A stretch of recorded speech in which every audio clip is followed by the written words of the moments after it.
Alam mo ba, may mga araw na parang hindi ka na makahinga sa bigat ng mga pagsubok sa buhay.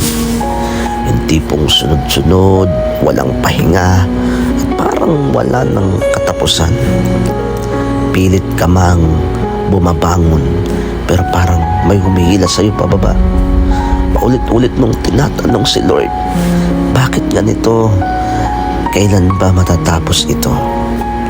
Pero alam mo rin ba, hindi ka niya pinapahirapan, pinapalakas ka niya.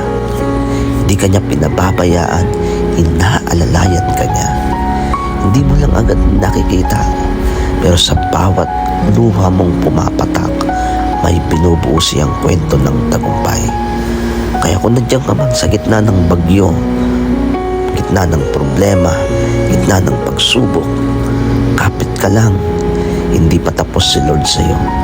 Ang pagsubok mo ngayon, magiging patotoo mo palang araw.